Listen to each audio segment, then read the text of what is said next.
We think many of your dragon legends could actually be stories about what we today call dinosaurs. People would say that the dragon legends of old are obviously not true, but it's only obvious because of their preconception that dinosaurs died out so long ago. But when you have this universal theme right across the globe, many different continents, many different cultures, and over a vast span of human history, then there's probably going to have to be some universal core truth there. Dinosaurs are probably used more than anything to convince people of millions of years. I mean, even little kids all know about dinosaurs. Just say the word dinosaurs and see what they say next. They probably would say evolution. Those two concepts are inextricably linked. The most common objections they encounter is that the Bible can't be true because science has disproved it. You ask them what that means, they mean evolution millions of years. If the soft tissue means what it apparently means, and that is that dinosaurs were around recently. There was no dinosaur age where only dinosaurs lived, and it was millions of years ago. Once you topple millions of years, you have no time for evolution. The more you study about dinosaurs, they really fit with creation. And the evidence seems to go with humans encountering dinosaurs, and not very long ago. Creatures like this were supposed to be separated by mankind for 65 to 70 million years. Yet, here we have respectable people writing in their history books, this is what I've seen, this is what I've witnessed.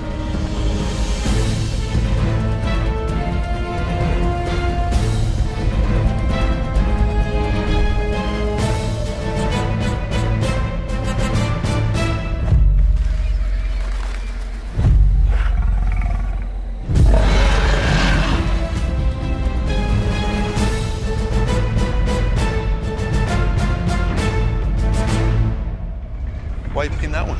It's a good story. You know someone's gonna say something. Like what? Got something against Danny? Oh, don't play dumb, you know what I mean. Still gonna read it. It's on you then, nothing to do with me. Fine. Okay, kids, come on over, gather around.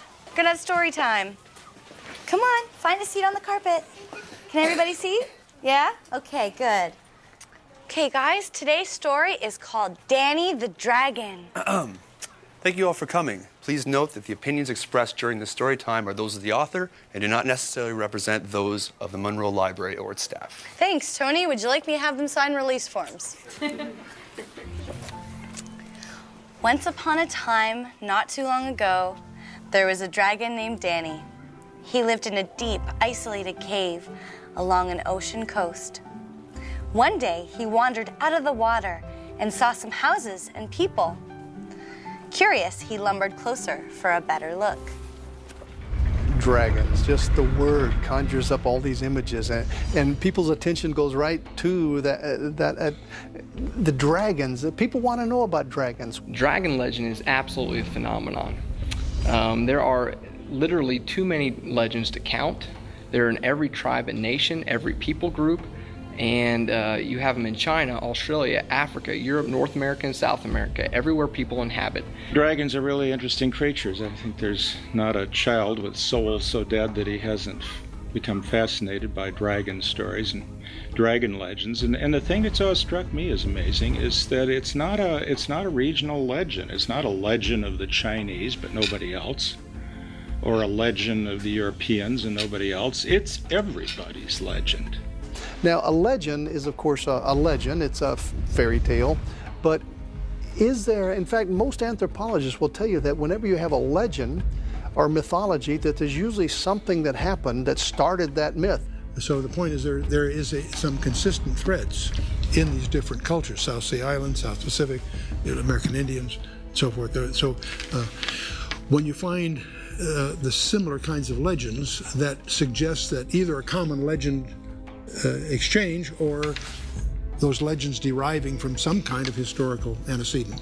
If we're to believe that they're mythological, that really presents a logical problem for us, because there is a consistency that happens throughout all the dragon legends. Of course, dragon legends can become sensational. You know, a lot of your pagan religions attach some sort of meaning to these things. Like a lot of times in Chinese mythology, a dragon would, you know, be responsible for the tides, or it would control the water or something like that. But if you scrape away all the sensationalism, you actually have a very real creature at the bottom of, and that is consistent throughout really in the entire world, you just have a large scaled reptile that has many of them fly, some of them don't, but the ones that do fly have wings like a bat, and they're carnivorous, and they're basically going to gnaw your face off.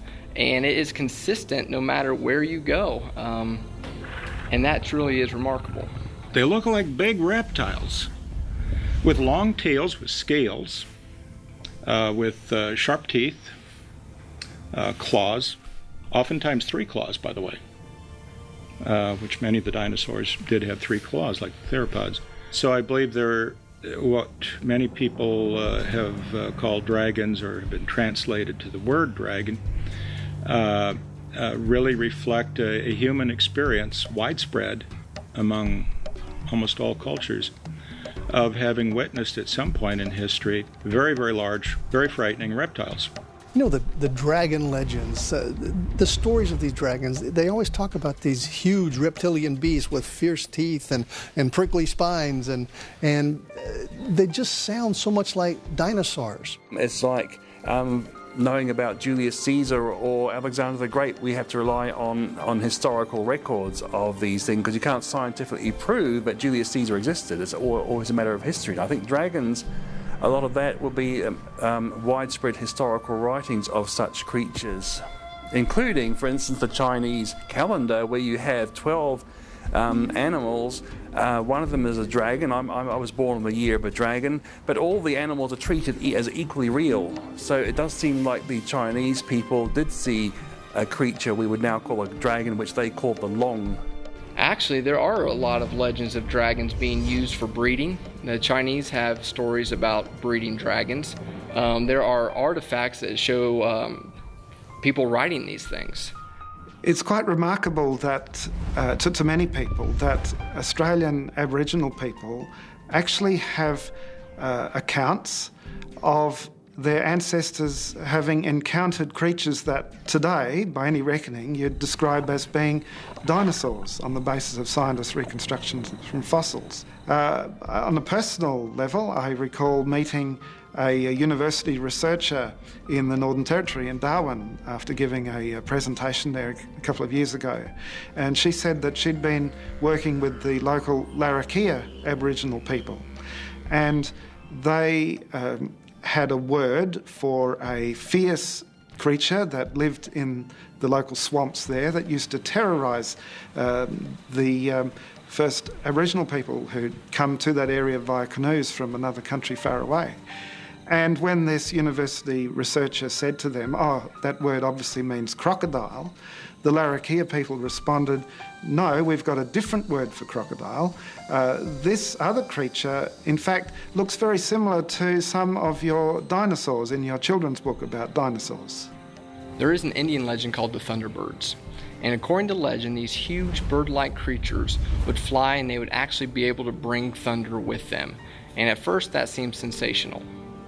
But if you start looking at the evidence, things change just a little bit.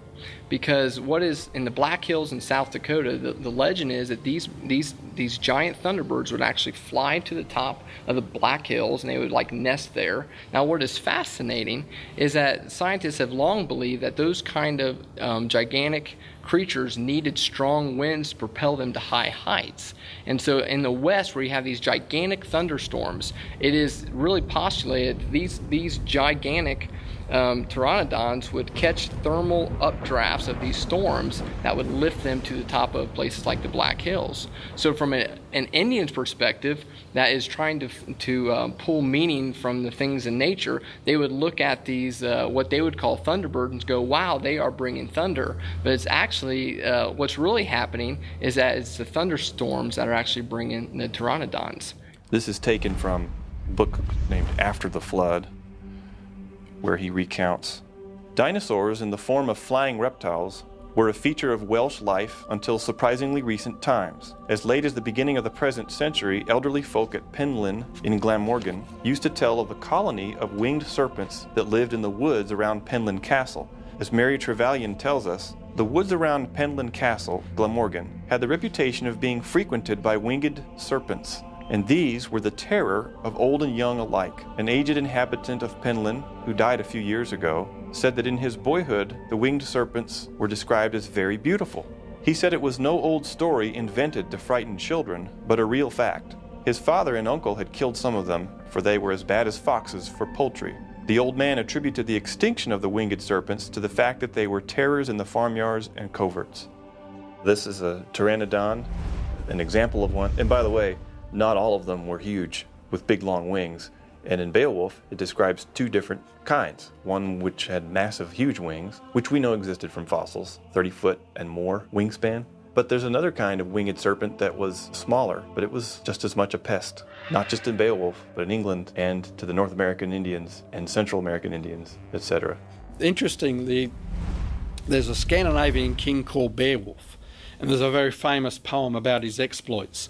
And if you read about his description of this big beast that he killed because it was terrorizing the villagers, it's a very accurate description of a Tyrannosaurus Rex. Most people say Beowulf is entirely mythical because there's all these monsters in it. But if you read Beowulf, the poem, it doesn't say fairies and magic elves. It's talking about the Grendel. It's talking about a bipedal monster with giant mouth and big teeth that ate people, just like we might imagine a theropod dinosaur might do. In the Agat National Park in Nebraska, there are these structures in the side of the rocks called Devil's Corkscrews. And for years, scientists thought that the plants or some sort of plant created these spiral structures that descend from the surface down about 6 feet. But it was not until they started excavating them that they found these little fossils of beavers at the bottom of them, and they found out that these beavers made these wild corkscrew lodges in the rock. And evolutionary timelines would put this beaver to be extinct about 30 million years ago. But the problem with that is that American Indians know full well what those corkscrews were. And if you would have asked a Lakota Indian, they would have told you they were beaver lodges. My point with Haast's eagle is the Maoris tell a legend about a giant eagle. And it's easy for us to say, oh, giant eagle, pff, whatever. But it's been verified and it's published. It's the real deal. It was a giant eagle. So if they were right about the giant eagle, then perhaps peoples have been telling the truth in their legends of other creatures too. Most people today accept that dinosaurs have become extinct, and even creationists who look at the accounts of apparent recent human dinosaurial contact would say, look, it does seem that dinosaurs are extinct. However, there are some tantalising accounts of sightings in very recent decades from various places around the world. In the Congo, for example, the local people there talk of a creature they call Mokele Mbembe. And when Westerners have gone in with drawings of African creatures and dinosaur handbooks, and they've pointed to pictures of, say, the hippopotamus or the rhino, the people have said, no, that's not Mokele Mbembe. And when shown a picture of a sauropod dinosaur in a dinosaur handbook, they've pointed to something like a small sauropod dinosaur. Another example comes to mind, the Lake Murray region of Papua New Guinea. There were people there out in a canoe, and as they looked under their canoe, they saw a large creature swim under the canoe that had what looked like triangular plates extending down its back and all the way down its long tail. And the people speak there of large nesting sites adjacent to the water's edge, which have been clearly left by a large creature. If you only had one or two stories that sounded a bit similar to dinosaurs, you could see it as just a coincidence. But when you have this universal theme right across the globe, many different continents, many different cultures, and over a vast span of human history, then there's probably going to have to be some universal core truth there. In fact, the late Dr. Carl Sagan, one of the most well-known of all the world's evolutionists, took it so seriously that he actually wrote a book called The Dragons of Eden to try and answer this question as to how come there are so many different stories of dragons that are very similar to the dinosaurs when no one's ever seen a dinosaur.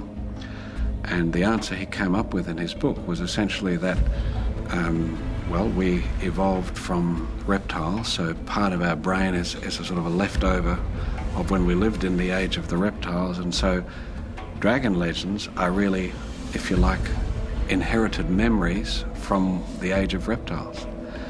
Now, there was an embarrassed silence from many of his evolutionary colleagues because, of course, there's no scientific credibility to the idea that memories are inherited. You know, that you might remember what some ancestor did when he was serving Cleopatra or something like that. But the importance of that little account was that one of the world's leading evolutionists took this issue so seriously that he tried to explain it, even though he didn't do a very good job. A much better explanation is that the Bible is right, that man and dinosaur did live together, and what we see are the somewhat corrupted legends, somewhat corrupted stories of a time when people and dinosaurs did really know each other. Some people saw Danny coming. He was huge with scales and a long tail. They ran away screaming, "Dragon, dragon, run for your lives!" Danny yelled, "Come back!" But it just sounded like, "Roar!" This made everyone run faster. Stories about Danny's huge teeth and claws soon spread across the land. If these really are stories based on memory, that means that at one point in time, man did see dinosaurs. In National Bridges National Monument, Utah, there's actually some carvings, petroglyphs, done by the Indians that even an evolutionist in an evolutionary textbook says looks like a sauropod dinosaur. And we've actually had a team go out there, they've seen it, photographed it, did a wax cloth impression of it, and it just looks like a sauropod dinosaur. But of course the evolutionists would say, well, no, it must be some mythical animal. Why? Because dinosaurs didn't live with people. Well, how do you know that? And so to me, that sort of evidence, when you look at your dragon legends, many of the descriptions of those dragons actually fit nicely what we would call dinosaurs. And many of your dragon carvings, for instance, that you see, dragon paintings around the world, they look like some of the dinosaurs that we would understand existed from the fossil record. The exact date was 1186 AD. And it's a stone temple. It's in the Angkor Wat temple complex around Cambodia. And in a jungle area. There's a number of stone carvings of things that are familiar to us today, along with Hindu and Buddhist mythology. And very distinctively, there's one that looks very much like a stegosaur, as reconstructed from fossils by scientists. And the question becomes, how did the people who carved that stone 800 years ago have carved so beautifully a stegosaur without having had any knowledge about what's in today's encyclopedias? And the clear conclusion is they were familiar with those creatures because they were alive at the same time. Unless it was living, how could they get its anatomy correct?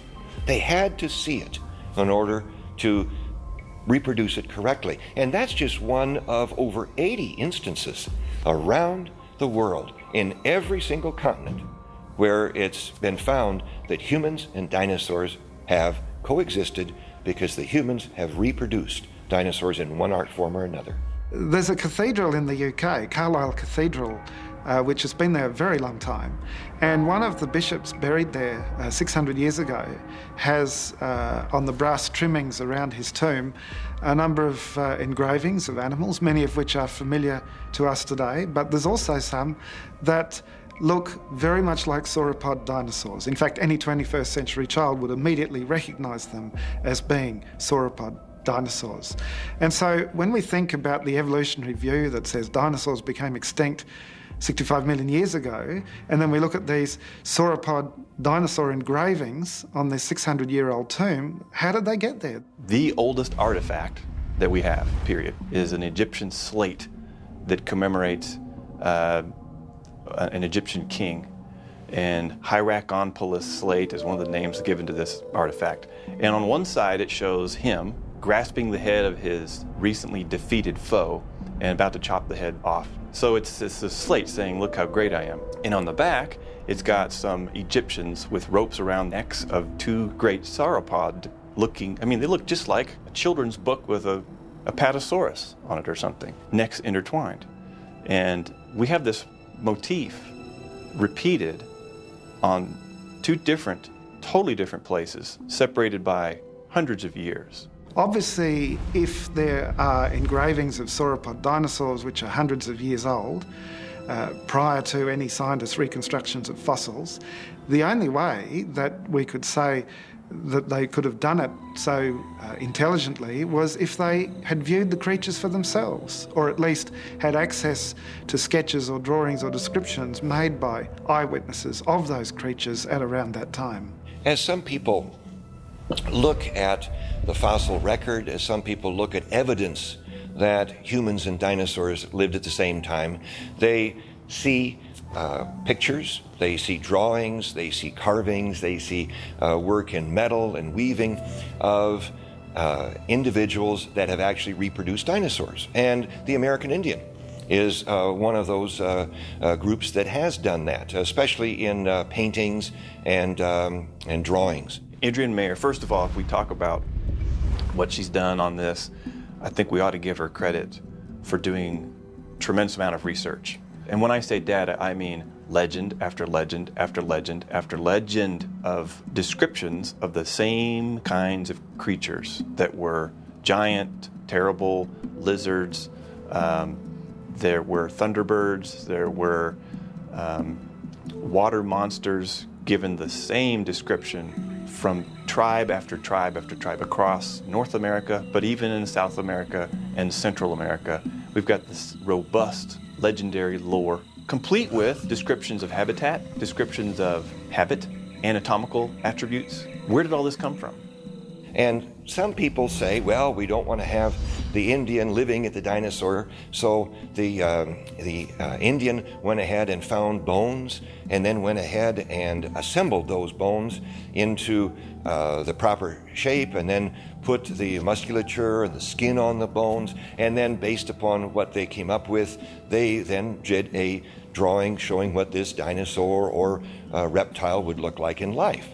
Now, with all due respect to the skills of the American Indian, and there are a great many of them, I honestly don't know if paleontology hundreds of years ago was one of them. Well, the very fact that we have these artifacts begs the question, how did they know to draw these? In other words, if they're mythological, how is it that they all drew the same exact myth, and yet they're separated through distant time as well as distant geography? And the question, it's a tough one to answer because it depends on your worldview. And if you back up and think, if I just go based on the data, then it seems to suggest on its surface that these people, real live people, at some point encountered creatures that looked like this. I've been informed that in a cave in France there's a mammoth seemingly engaged with or in combat with a dinosaur. Now, if that's so, that's very significant, because even though mammoths are extinct, everybody accepts that mammoths and humans live together, because you sometimes find spear points of human spears in mammoth fossils or mammoth skeletal remains in caves. And of course there are many drawings of mammoths by people, and everybody agrees they're mammoths. So if mammoths and humans are together, and you see a picture of a mammoth and a dinosaur together, then obviously dinosaurs and humans were together too, which of course evolutionists say is impossible. American Indians had this legend. They called this creature the grandfather of the buffalo. And that's an interesting description, because you're like, okay, what would a grandfather buffalo look like? Obviously it would have long hair, it would look like a buffalo, but they said it was much, much, much bigger. Well, there was a waterfall found in Minneapolis, and underneath this waterfall was this tusks of a mammoth.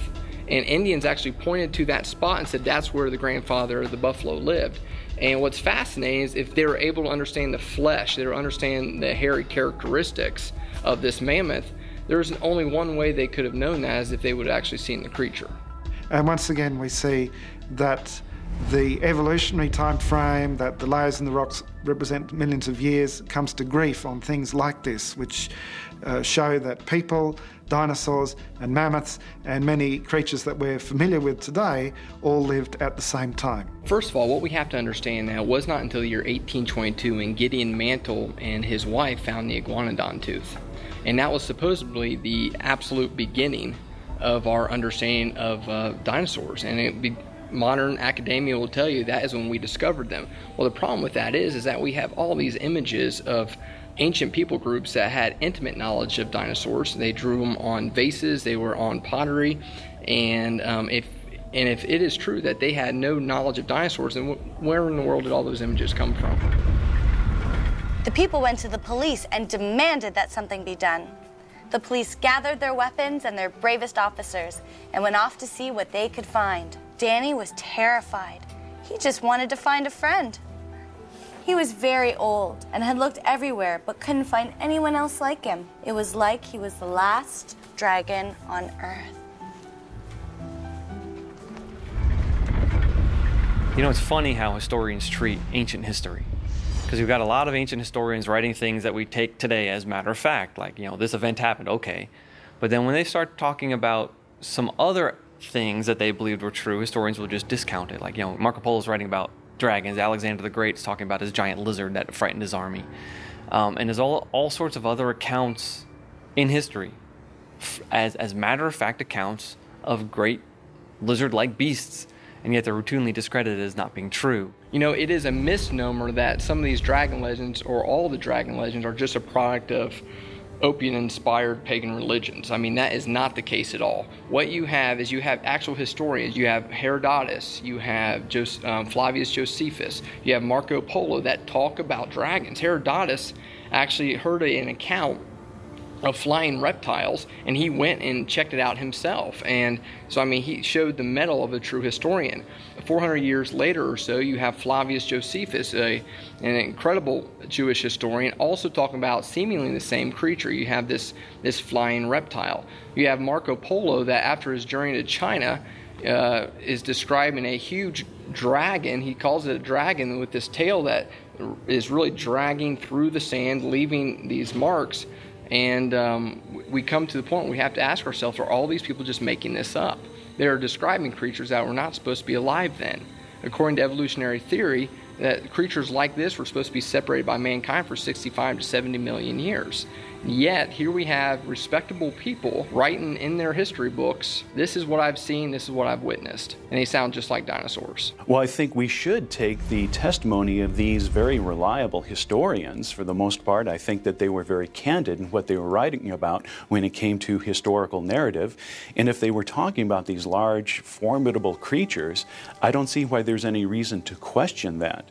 If man and dinosaurs never lived together but were separated by millions of years, then we have to say all those ancients were mistaken. And I don't believe that we should accuse them of that, because they were intelligent people like you and I. They built cities before the flood. We're told that they had musical instruments. They had tools of iron and brass. Now you think about that. Before the flood, they had metal tools. That implies they had to find the metals, they had to mine them, and they had to smelt them exactly like we do today. So let us not dare accuse ancient people of being unintelligent and untechnological. The Bible does use the term dragons over and over again. It talks about ocean dragons, it talks about flying dragons, it talks about land dragons. And you know, that seems to fit with these great reptilian beasts that include the dinosaurs. And it makes sense. If those things were so dominant on the planet before the flood, and certainly right after the flood, they would have made it into the history of the culture. In 1845, a newspaper in the town of Geelong in Victoria published a sketch of a creature that the local Aboriginal people had described as a bunyip. Common Aboriginal term for monster. It's often thought of as mythical, but this Aboriginal had big, deep claw marks across his chest, and the description he gave, presumably through an interpreter at the time, was the basis of this sketch in the Geelong Advertiser, and it looks very much like one of the duck-billed dinosaurs. In fact, some large bones were reported at that time that were fresh and were unlike any other creature that people were familiar with at the time. And 13 years later, on the other side of the world, a dinosaur was unearthed, and it was called Edmontosaurus. And when you look at a reconstruction of Edmontosaurus next to the sketch of the bunyip drawn by the artist for the newspaper in Geelong on the basis of Aboriginal descriptions, the two are very similar. You have to interpret evidence of the present in relation to the past. And what I would say is this: there is very strong circumstantial evidence, because all evidence in relation to the past is like a forensic scientist. They're working with circumstantial evidence, is very strongly confirms the Bible's history that dinosaurs and people lived at the same time. With so many people hunting him, Danny had to hide. As he rumbled back toward the ocean, he passed a man with 2 daughters walking along the beach. Instead of running, they just stopped and stared in shock. Danny said, "Hello, how are you?" which sounded like a ferocious roar.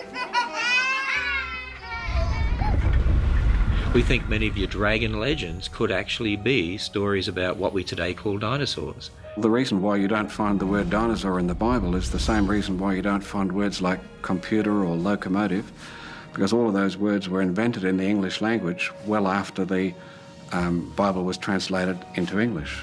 The word dinosaur wasn't invented until 1841 by Sir Richard Owen, who was head of the British Museum. Before that, words such as dragon were used in the Bible. The King James Bible was first translated into English in 1611, so the word dinosaur is a modern word. There is a distinct philosophy that is able to be identified when you look at the King James Version of the Bible that was first printed in 1611 to the more modern translations in the English language like the ESV. In 1611, they used the word dragon 35 times.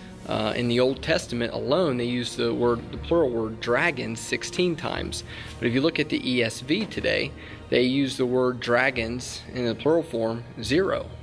And what is very clear to see is that whenever dragon is used to refer to a real living, breathing creature that walks upon land, the ESV has decided that that is not a word that can be used. Most of the time they replace it with jackal, which is like a little hairy dog. Now that is a big discrepancy between a small, hairy, fox-like creature and a big, gigantic reptile-like creature.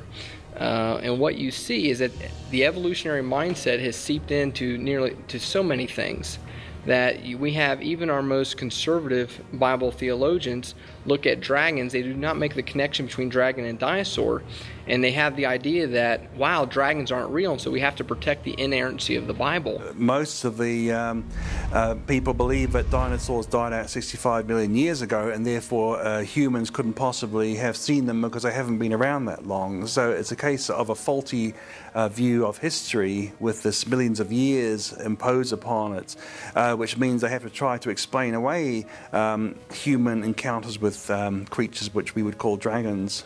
But sometimes we treat God like he's a little old lady that needs help crossing the street. No, I believe that God said what he means, and he means what he said. So if dinosaurs and dragons really are one and the same, one might actually ask, well, why did dragons fade into mythology to begin with? And that's a really good question. So you had all cultures in the world essentially passing on stories about big lizards. And over time, those stories get corrupted, they get distorted. It's a fish story of the day, they get this added or that added, and all of a sudden they become magical and they cast spells in at least a modern fantasy literature. It was not until around the year 1800 that a French scientist named Georges Cuvier started to publish his findings that the extinction of a species was actually possible. Before that time, no one thought that species could go extinct. They actually thought that God had a kind of a supernatural preservation on all the species of the world. The reason they thought that was an errant view of the Bible. They go back to Genesis and said, that God created all the creatures and that it was good. So they thought that at that point that there was kind of a supernatural preservation on that. That then got reinforced again when the flood came. And the story of Noah's flood is that God was going to cleanse the planet and was going to basically start over and with Noah and his family. Well, he had Noah bring all the animal kinds 2 by 2 to the ark. And again, there was this sense of preservation. We didn't invent the word dinosaur until the 1800s. And so anything before the 1800s could not have used the word dinosaur. And so no Bible translations would use the word dinosaur prior to the 1800s. And since then, no Bible translation would dare to use the word dinosaur because of pressure from the evolutionists. So people before the 1800, as they're hearing the stories of dragons, they're looking around saying, I don't see that creature alive today. And if it is not alive today, then it was never alive.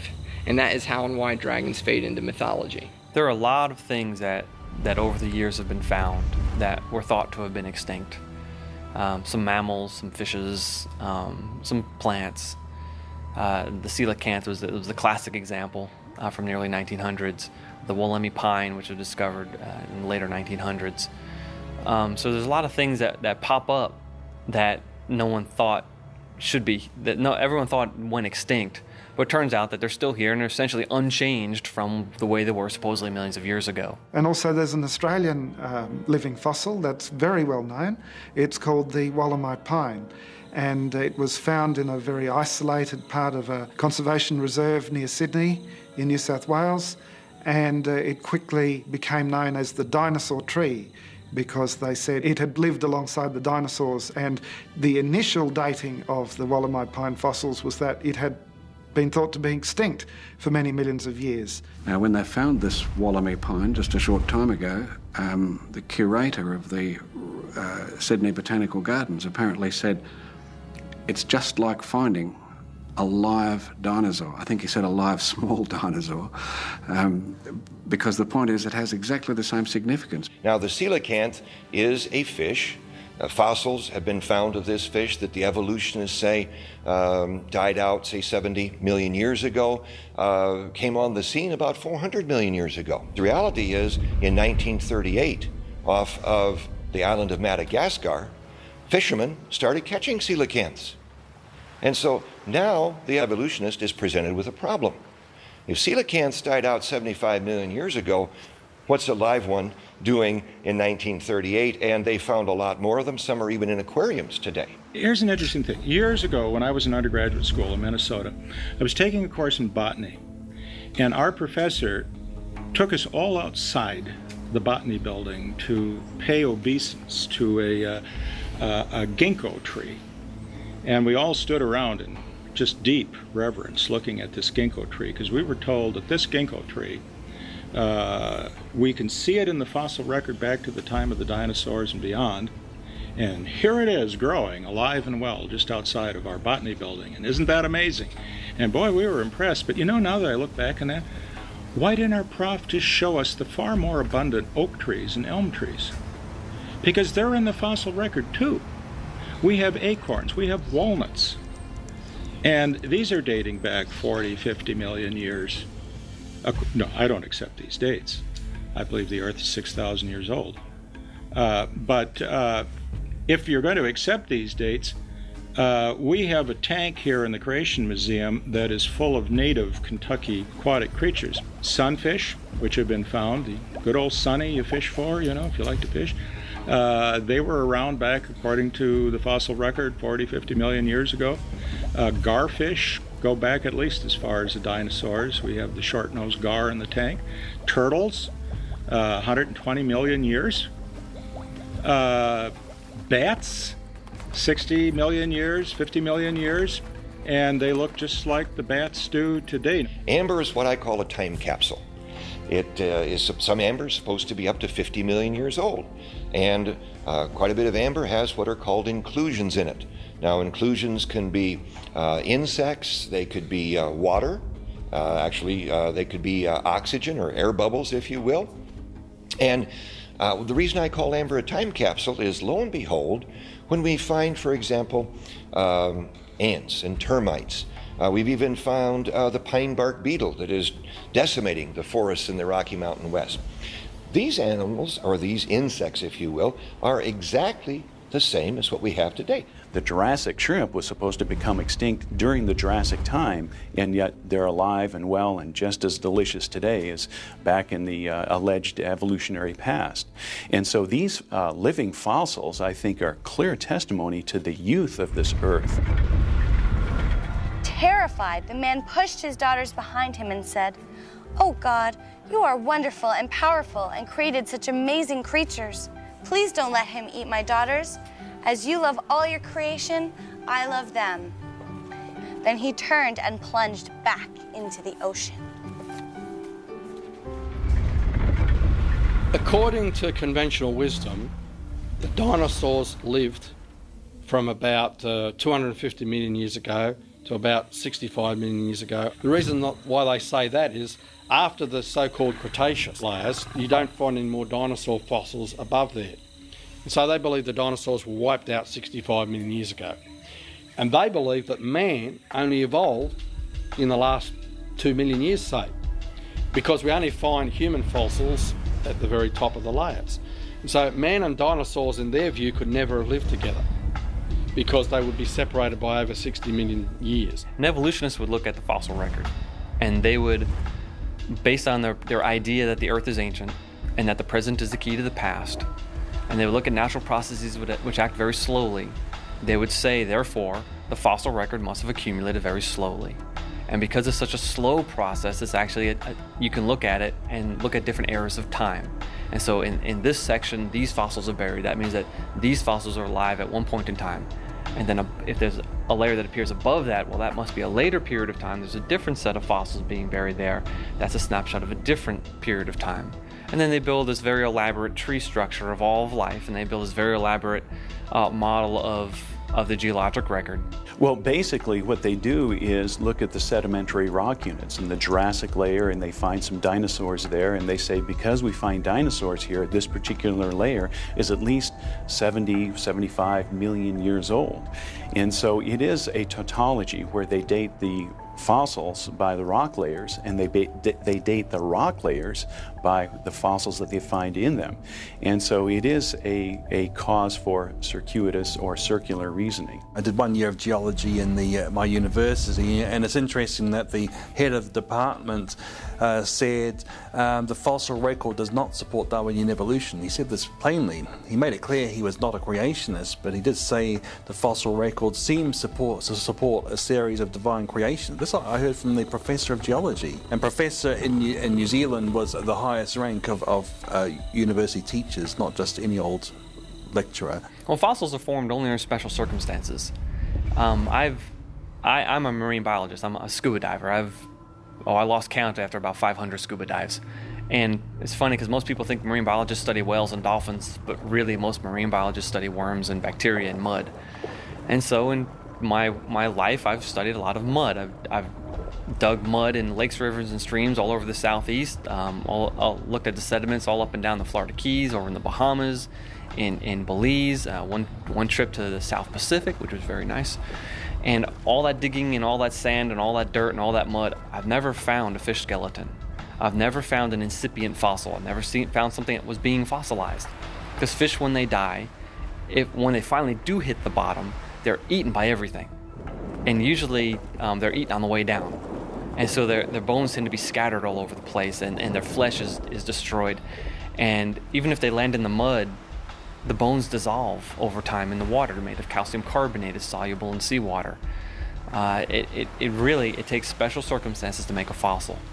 And most of those circumstances are met by Noah's flood, where you have a very rapid amount of sedimentation. We have lots of fossils being buried very quickly, being sealed off away from oxygen, and then being impregnated by the minerals that dissolved in the water that can recrystallize inside those bones, prevent them from dissolving away, and you get a fossil. I believe those dinosaurs were buried in sediment at the time of Noah's flood, which would have been about 4,000 years ago. So either at the time of the flood or at some point after the flood, during the runoff, because all the dinosaurs that we know of, with rare exception, are buried in water-deposited sediment. As Ken Ham says, if there really was a worldwide flood, you'd expect to see billions of things buried in rock layers deposited by water all over the earth. And what you really see are billions of dead things buried in rock layers deposited by water all over the earth. And that is certainly true of the dinosaurs. And when you read about them, they always are described as having wandered too close to an inland sea or lake, and maybe got a little tipsy and fell in. And before their flesh could rot, before scavengers could eat it, they became encased in a very cementatious rock. This isn't going on today. I have rabbits and squirrels in my backyard. I don't know what happens to them when they die. I've never seen any little rabbit funerals or anything like that. And I'll tell you, they're certainly not making fossils. You can't get a fossil if a dinosaur died in the forest. It's going to rot away and get scavenged, and you can see that in the farms today. You don't see sheep and cattle's fossilized, and you have to bury them quickly. And when you have something like a global flood, you're going to bury lots of creatures, and that's why we find lots of fossil dinosaur graveyards where they've been washed in, like the Iguanodon graveyard, which makes sense if you've got a huge catastrophe, a watery catastrophe. And of course, when you have a watery catastrophe, you don't need millions of years to explain the rock layers either. Right behind me is what is called a polystrate fossil. Poly meaning many, straight meaning strata. So here's a fossil that is straight up and down, going through many layers of strata. And what is significant about that? Well, first off, the conventional wisdom around here in the Hell Creek Formation is that it could take 1,000 years, a centimeter, to lay down all of the sedimentary deposits. Well, is that polystrate fossil behind me going to wait around for 100,000 years while slowly all of the sediment is put in around it to hold it straight up? No. It's going to decompose, it's going to fall over long before that happened. It had to have been done very, very quickly. There are some fish fossils that I've seen with exquisite preservation. All the scales, all the fins are intact. The fish's mouth is closed. His gills are closed, which is indication that he's buried in squish. In fact, the streamlines around the fish in the mud, it looks like he was struggling and trying to swim as he's being buried.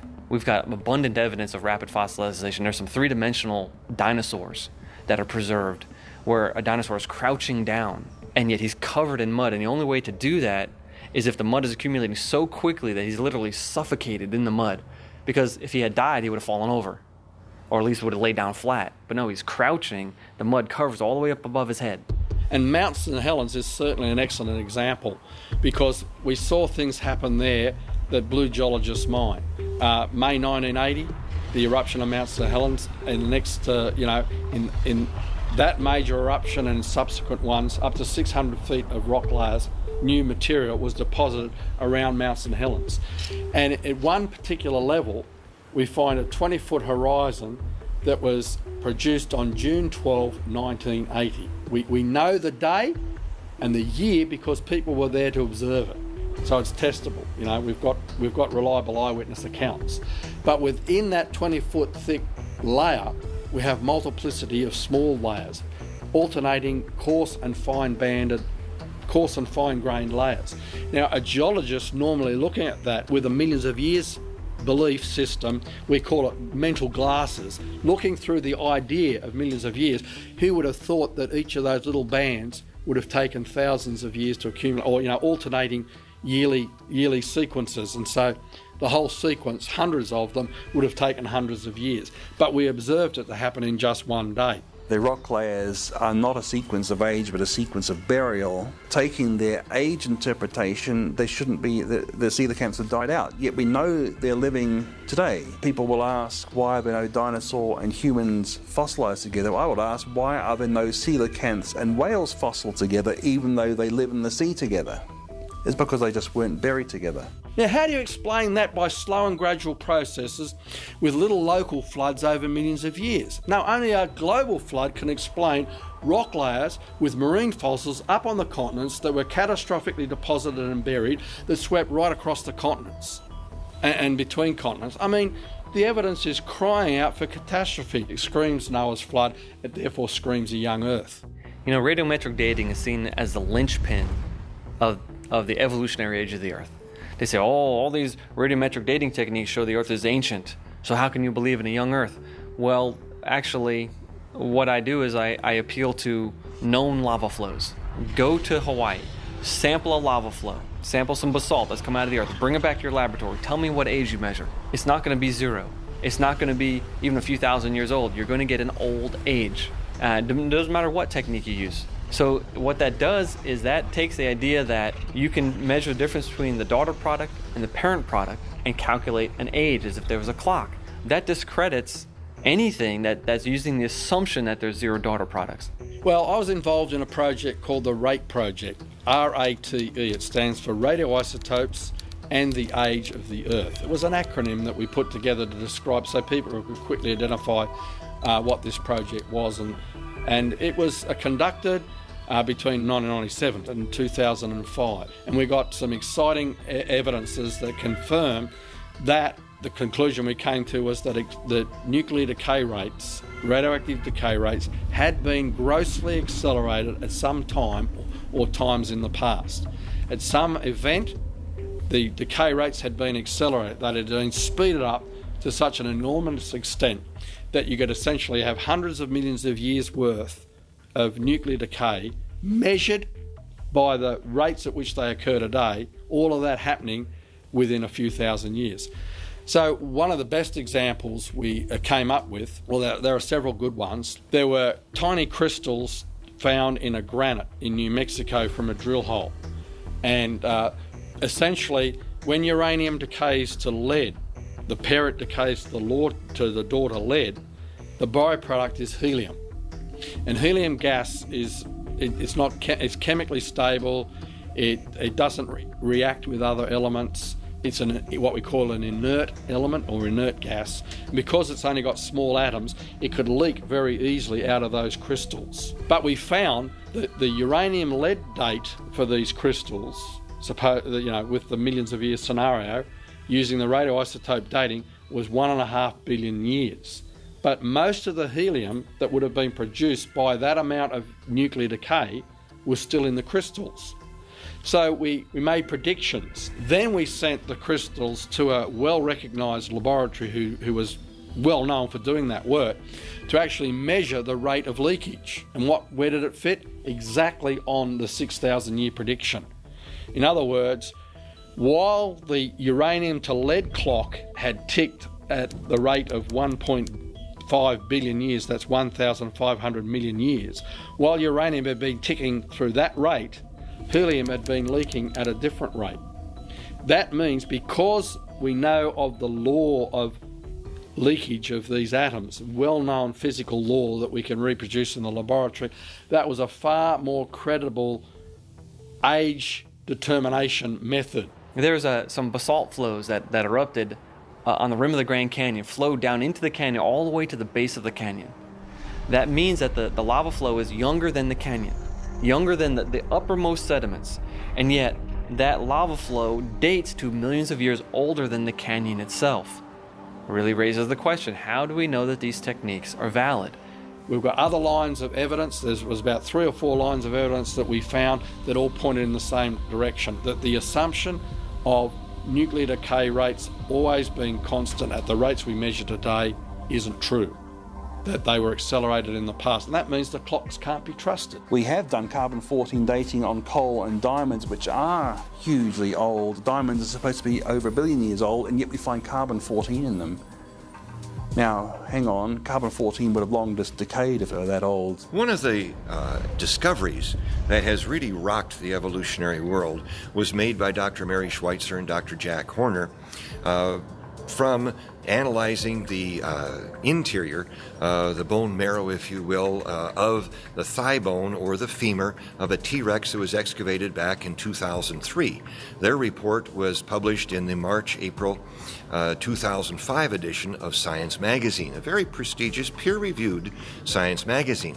And they reported, and to my left are pictures, just a few pictures, there's many more that were actually in the magazine. They reported soft, stretchable, elastic, snap back like a rubber band tissue in that thigh bone.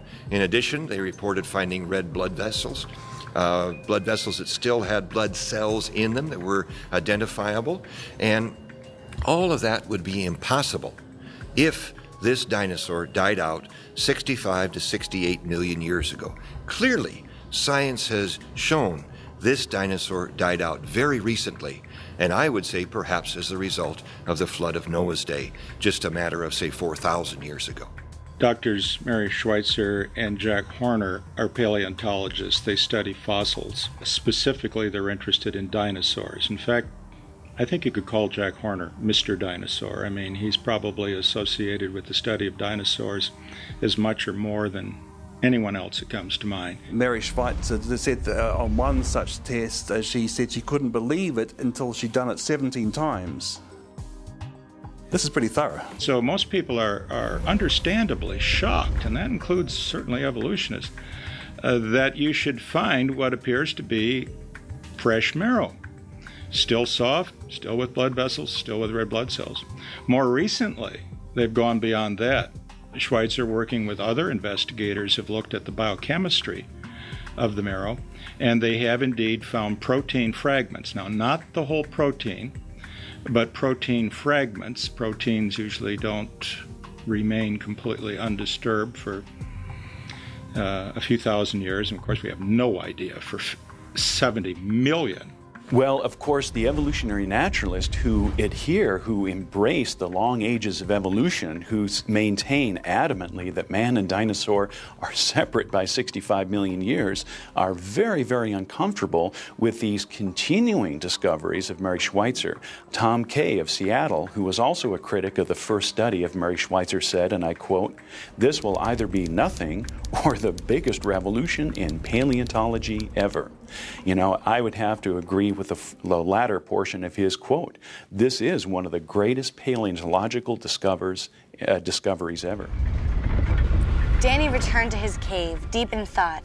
What had made that man on the beach so brave? The man had spoken about someone who had created him. The man had spoken about a creator that loved all his creatures. Was Danny one of those creatures? Most of your dinosaur books, if you go to Barnes & Noble or wherever, they're all millions of years, millions of years, millions of years. Kids have been to see those movies that talk about dinosaurs. They might be fictional movies like Jurassic Park and so on, but at the same time, they still teach millions of years. Ever since Darwin and Lyell, that this idea of many, many millions of years is a philosophical necessity, but is certainly not found in science. I mean, the main movers and shakers at the time were really striving to discredit the Bible. I mean, Lyell himself said that his stated goal was to free the world from Moses. And if that's a stated goal to free the world from Moses, he is actively trying to undermine the biblical account of creation. So that's why we have to talk about the age of the earth issue if we want to talk about dinosaurs and humans, because these are two radically different views. And if the earth is young, then dinosaurs and man did live together. And the dragon legends are believable.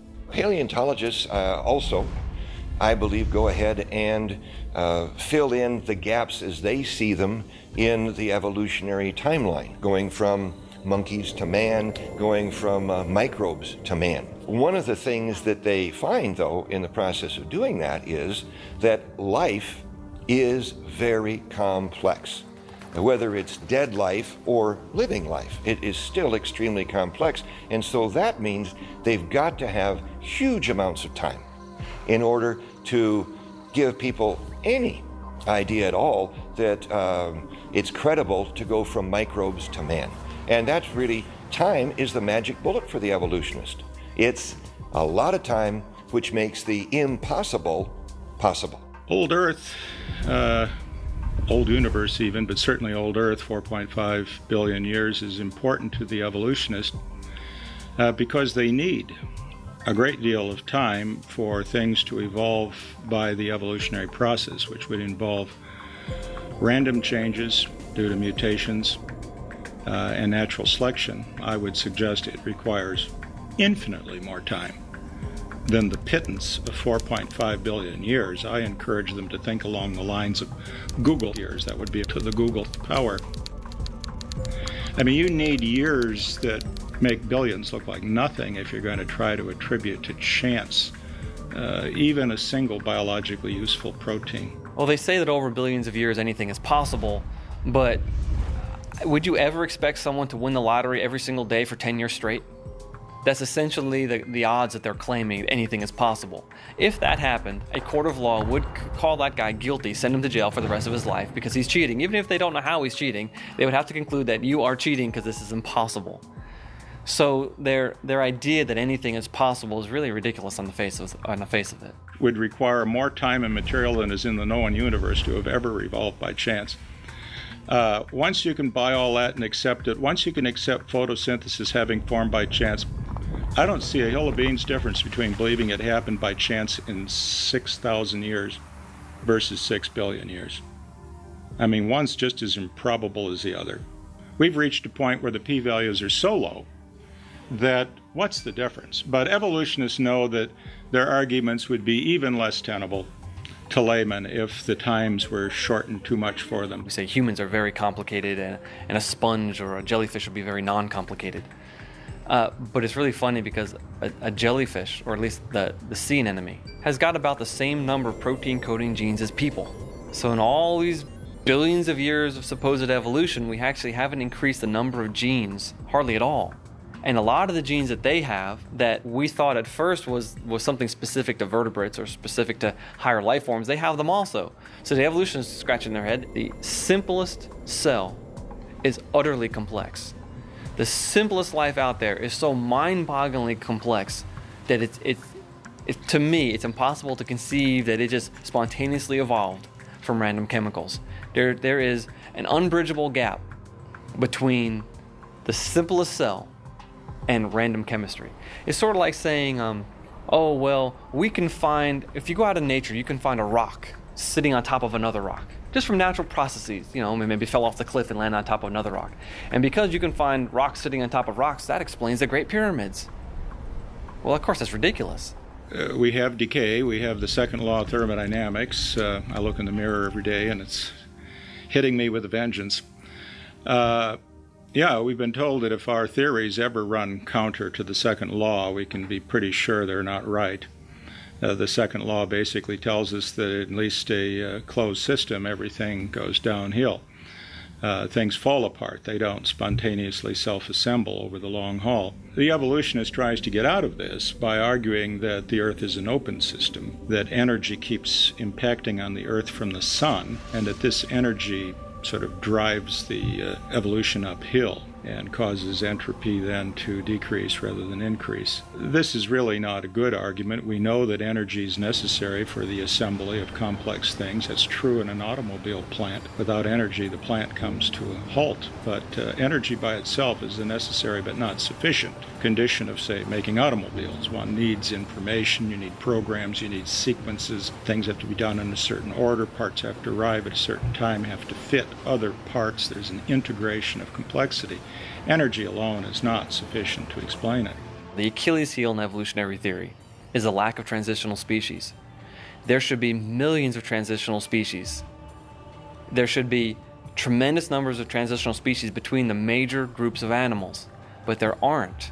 In fact, you've got the Cambrian explosion where all the major phyla of life, the biggest differences that exist, they just poof, appear out of nowhere with no transitional species. You've got Darwin saying that he's leaving it up to future generations of geologists to discover all the innumerable transitional species that must exist. But since the 1960s, the fossil record's changed by about 4%. So what they have is a handful of disputable transitional species. Those transitional species they use today were not the ones they used in the 1970s. It's not the ones they used at the 1925 Scopes trial. It's not the ones that Charles Darwin had in his day. Each transitional species seems to have a shelf life of maybe 10 years. And then it's kind of quietly shuffled off to the side, and they think of something else, and something else is brought up as a transitional species. I mean, you had the famous Evolution of the Horse series. Everyone remembers that, the little horse and the big horse. That's not found in the textbooks anymore, and if it is, it shouldn't be, because that's been routinely and soundly discredited. And a lot of the other things that people would remember as the best evidence for evolution really turned out to be no evidence at all. Charles Darwin did the same thing when he thought up his idea of evolution. He saw that the facts of the fossil record did not line up with his theory, and so he made a very unscientific decision. He decided to hold on to his theory and ignore the facts. The same thing happened in the 21st century. Mary Schweitzer said in Discover magazine, April of 2006, quote, "I had one reviewer tell me he didn't care what the data said. He knew that what I was finding wasn't possible. I wrote back and said, well, what data would convince you? And he said, none," end quote. And so here's a perfect example of where people are saying, I have my unproved theory of evolution that spans many, many millions of years, where there's no creator, no designer, it's just time, chance, and natural processes, but the facts don't line up with it. I'd rather hold on to the theory than the facts. Many of the opponents of young Earth creationism point to young Earth creationists as being the enemies of science, that they don't think rationally and they actually stop good science being done. In fact, when you look at the really great breakthroughs of science in recent decades, very often you'll find those who made those breakthroughs were Christians and certainly understood the God of creation. I mean, who can we name bigger, more influential than Isaac Newton? He was a Bible-believing Christian. Pasteur, Kepler. I mean, We're not just talking about mere Nobel Prize winners. We're talking about people that opened up whole areas of science. Boyle, Maxwell, Faraday, George Washington Carver, Louis Pasteur, all of these men of science who were also men of God, who believed that in the beginning, God created. So many people think it's the religion versus science. No, it's the science built on one religion versus the science built on a different religion. And see, I start with the belief that God's word is true, that we have reliable eyewitness accounts of what happened in the past, therefore I build my science on that. Whereas an evolutionist has a belief in millions of years with no God, just everything happening slowly and gradually, and he builds his science on that. What most people have to decide which view is correct. The search continued for Danny, and the tracks he had made were easy to follow. Soon the authorities were searching the water, and Danny had to leave his cave and dive deeper and deeper. Somehow, though, despite not finding a friend, he didn't feel as alone as before. Someone out there must have loved him, enough to make him. He may be different, but he was loved.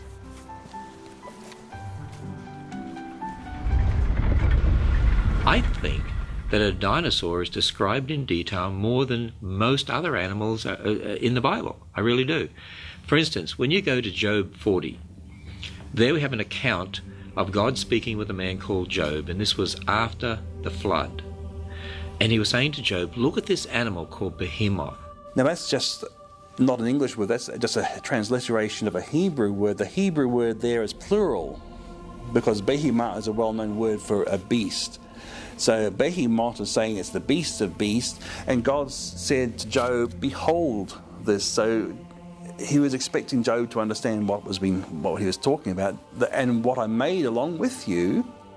So it implies that it was made alongside mankind, and then it says, so it's a beast of beasts made along with mankind. Everything about it is big. His legs are big. His bones are strong like brass and iron. He's an enormous creature, chief of the ways of God. Some Hebrew experts say that means it was the largest land animal God made. And you know, the largest land animal we know of today from the fossil record are some of your dinosaurs, like your sauropods, like a Seismosaurus or something. And then it has a tail like a cedar. Well, you think of the cedars of Lebanon. I mean, a tail like a cedar, that'd be an enormous tail. You know, many Bible commentaries, for instance, the NIV Study Bible in the notes actually says this was a hippopotamus or an elephant. But a hippopotamus tail is like a little flap of skin. And, you know, an elephant's tail, it's like a piece of rope hanging in the wind. It's really difficult to know why many commentators, even conservative commentators, are unwilling to take the descriptions in the book of Job about this creature and to try to apply them to a hippopotamus or some other animal when the description doesn't fit. I suppose only they themselves know their motives and the Lord. Is it that they're afraid of looking foolish or, you know, scientifically simplistic or whatever? But it is very clear that the description of the animal there in Job's book is not a hippopotamus. When we look at the description of that creature, it really does seem to fit with a brachiosaur or a patasaurus, sauropod type dinosaur. You read the description of behemoth while looking at a fossil at, say, the Pittsburgh Carnegie Mellon Museum of Natural History, and limbs like great bars of iron, you know. That's exactly the way it looks. Doesn't mean the bones were made out of iron. It means they were just like great big bronze tubes and iron tubes, and these big ribs, this immense belly, this big tail. I mean, we're clearly not describing a pussycat. This fits a dinosaur. Well, you know, Leviathan in Job 41 was not a dinosaur because technically the word dinosaur only refers to land animals. So we could say a dinosaur-like creature, if you like, that lived in the sea. The Bible describes it as a dragon that lives in the sea. This thing is about the size of a school bus and weighed 8 tons. And just as Leviathan is described as leaving a trail in the mud with, you know, potsherds, like shattered pieces of pottery, that's the sort of trail that a crocodile makes in the mud.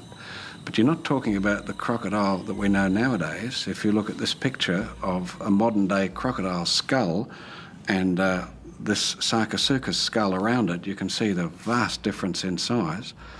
And it truly fits the description in the book of Job, where it talks about how, this sort of creature would just shrug off harpoons and arrows and laugh at fish hooks and things like this. And also, the book of Job describes as if it has rows of shields closely interlocking with no space between them. And it's interesting that the description of Sarcosuchus includes the many scutes that have been found, and these are like the big scales, and they are closely overlocking, and they're about 1 foot in diameter, these shields on Leviathan. It says that he breathed fire. Now, when people look at that, they say, well, now we know the Bible can't be trusted because that's just a mythical creature breathing fire. I say, whoa, wait a minute. Who says animals can't breathe fire? I mean, think about it. We have a little beetle called the bombardier beetle that can mix chemicals like hydroquinone and hydrogen peroxide together and blast out hot gases at 212 degrees Fahrenheit to put a frog off its lunch. You look at the electric eel, the ability to electrocute. You look at the spitting cobra that uses a huge gust of air from its lungs to really create an aerosol type effect for its venom that shoots out and will hit the eyes of attackers or enemies. You start looking at some of these things, you're like, okay, is it possible that these eyewitness accounts really did have some evidence behind them? Interestingly, the snout of Sarcosuchus had a bulla, some sort of a hollow cavity of some sort at the tip that nobody knows exactly what it was for. Could that have been for mixing of chemicals or some sort of a chamber, some sort of a chemical storage chamber for generating the fire and smoke that the book of Job also describes concerning Leviathan? We have the eyewitness testimony of these dragons in the world after the flood, which fits them being on the ark with Noah. When we're talking about dinosaurs and talking about dinosaurs as being on the ark of Noah, boy, immediately some people that don't believe that, their antenna goes up. They say, oh, dinosaurs are too big.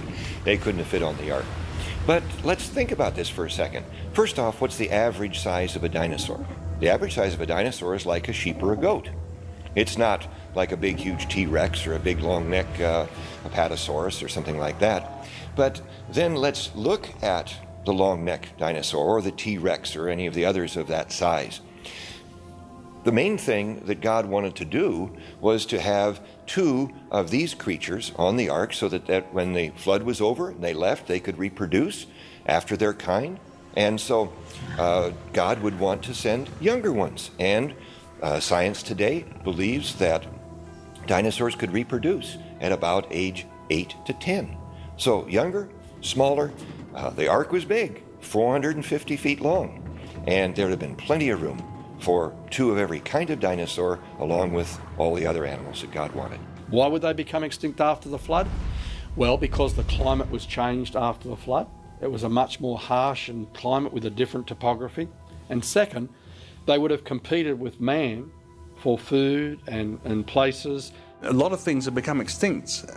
Things become extinct by chance. I mean, a lot of them would have been wiped out during the flood, which is why we have the fossils. And the survivors, which the Bible says were on the Ark of Noah, a gigantic ocean liner-sized boat, they could have been hunted by man, which is why you have dragon legends of hunting dragons. And the Ice Age, which almost certainly happened just after the flood, would not have been good for large reptiles. Danny found a deep valley at the bottom of the ocean floor and dove down into it. It was murky and hard to see. He thought no one would ever find him here until he noticed 2 very large eyes peering at him. Out of the dark waters came another creature. To anyone else, she looked enormous and scary. But to Danny, she was gorgeous. He said, "I'm Danny, who are you?" Which sounded like, "Roar!" But instead of swimming away, she roared back, "I'm Lucy. I thought I was all alone." Danny smiled. Not anymore. Never again. And deep in the cold and dark at the bottom of the ocean, the 2 dragons swam off to live happily ever after. The end. If it could be shown that dinosaurs were 4,000 years old, it would not be the end of evolution. Nothing will be the end of evolution except the return of Jesus Christ. Man simply cannot tolerate a creator, because natural man, apart from having come to know Jesus Christ as Savior, we can't tolerate a creator because it involves accountability. And so we have to explain how we could come into existence spontaneously without a creator, without a designer, without a builder, how nature left to itself, matter, energy, time, and space, that must suffice. In fact, it's the whole philosophy of science nowadays. Scientists are no more objective than anyone else, and there's a worldview thing, because if the flood account is true, it means that God has judged sin, which means we're accountable to him, and that is unwelcome for a lot of people. It's not surprising to me at all that we are finding evidence of man and dinosaurs together, because if you take the creation account literally, then it says on the sixth day would have been the day that God created all of these animals, and man also. Therefore, they were concurrent. The dinosaurs didn't precede man by 1 million or 65 million years. They were on this earth together. Once you look at the soft tissue, combined with the evidence for man and dinosaurs or dragons having interacted, boy, it all fits together. The evidence itself really fits together. The dogma of millions of years isn't borne out by the evidence. Rather, the evidence is forcibly smashed into that dogma. Evolutionary theory is driven by the paradigm and not by the evidence. A lot of people, when they think of creationists who have science degrees, and they wonder how can they believe in creation. What they don't realise is that creation is a logical way of looking at the world we have today in light of historical canon of the Bible. It all makes sense. Makes a lot more sense than from evolutionary perspective. The reason why we have the Appalachian Mountains and the Himalayas is because of the flood and all the upheavals that occurred in the flood. Why do we have billions of dead things buried in rock layers laid down by water over the earth? Because the Bible says all the high hills under the whole of heaven were covered with water, and all the animals were swept away, and the water would pick up sand and mud that would bury billions of dead things buried in rock layers laid down by water all over the earth.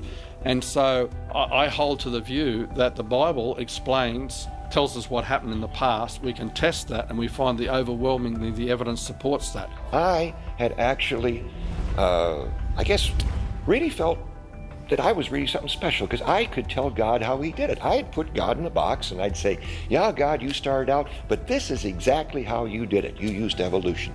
Now, when that was pointed out to me, it hit me right between the eyes. Boy, how arrogant. And then he started pointing out the evidence, much of the evidence we've been talking about today. And this evidence is just stacking up, proving that the Bible is true.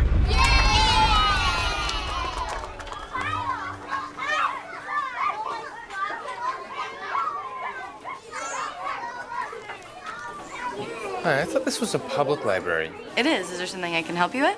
Yeah, the story was a little preachy. Who decides what to read? I'm sorry you feel that way. I actually chose the story. I thought it was nice. Not everyone believes there's a God. I liked it, Daddy. Can you take it away? Sure, sweetheart. But let's look for some other books, too.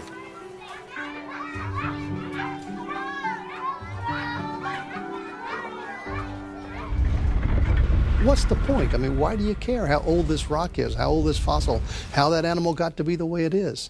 But there are underlying meanings that go to the very core of our being, that answer life's big questions. Who am I? Where did I come from? What's the meaning to life? What happens after I die? These big questions are answered by creation information. Today, I find that the biggest objection people say as to why they can't accept Jesus is because they've been taught evolution at school of the millions of years, and they say, why should I trust the bits of the Bible that talk about Jesus when you can't trust the very first bits that talk about creation? Well, I was an atheist all the way through university because I believed that everything made itself, because I believed in the millions of years and so on, and it was obvious that the history in the Bible, that the gospel depended upon that if evolution and millions of years were right, what the Bible was teaching just didn't make sense. It was only when somebody gave me a book that explained how I could look at the same facts and interpret them logically and rationally in a way that was not only intellectually satisfying, but that fitted the Bible and that actually made more sense than the evolutionary long ages point of view, that I could become a Christian. Today's scientific geological discoveries are confirming that processes that used to be thought to take literally hundreds of thousands or millions of years can be done very quickly, which supports the sudden creation, it supports the flood of Noah's day, and is adding additional support to the true history of the Bible. Your knowledge about the Creator is testified by the creation itself. The creation, the scriptures, the heavens declare the glory of God. Whether you're talking about astronomy or microscopy, the frontiers of science bear testimony to design. And that design is sufficient to hold us accountable. The Bible is very clear that God is omniscient, He knows all, and if you accept that Scripture is the Word of God, then He has given us a perfect record that we can base our lives on, base our views on, and therefore, because man's views are always changing, man's opinions have shifted down through the decades, centuries, even just from an experiential standpoint, it makes sense that we would rest our hope, our faith, our views on God's wisdom and not man's wisdom. You see, a court in a courtroom, a judge and jury are going to look for eyewitnesses, aren't they? If they want to re-establish what happened in the past at the scene of the crime, they can have all the forensic evidence they like, but the forensic scientists weren't there. They're interpreting what the blood stains might mean and what this, the gunpowder and the angle and all the rest of it, but they could be wrong. The judge and jury will determine the case from an eyewitness that was there who could describe exactly where the person was standing with the gun, exactly what happened when the gun was fired. You see, that's what we have with the Bible. The Bible is telling us who was holding the gun, who was firing it, what happened. The scientists weren't there. The Bible stands on its own, but from science, we can really establish that it's true. We can find confirmation of it. We can find the evidence that it really did happen just that way. And so when I go and test that, I see there is evidence in God's world that supports God's word. The point is the Creator Himself, who did all this, entered His creation and fulfilled a mission that we were unable to fulfill for ourselves. And He did it on our behalf. That's the staggering discovery that awaits the person who's seriously interested in trying to find out what it's all about. The science we present is in order to remove stumbling blocks from people listening to the gospel message. We're not saved because we believe in Genesis 1:1. We're saved because we believe in Jesus Christ. It's by faith alone, in Christ alone, by grace alone. Think about how contrary evolution is to Christianity. Evolution is this idea of survival of the fittest, which really means extinction of the unfit. The vast majority of everything goes extinct. And yet, how does Christianity approach things? The very kernel nut of Christianity is that not the survival of the fittest, but that the most fit of all, Jesus Christ, died for the unfit, so that the unfit could survive. That's me and you. Jesus entered the human race. Even though He was Creator, He entered creation, and He came as a man, lived a perfect life, died a substitutionary death on the cross for our sins so that we could be redeemed. And a person who acknowledges his or her sin and is willing to humble themselves before God, repent of their sin, and receive Jesus Christ by faith is what the Bible refers to as being born again. That person is given new life, whereas they were dead in their sin. Now they have new life that comes from a genuine relationship with Jesus Christ.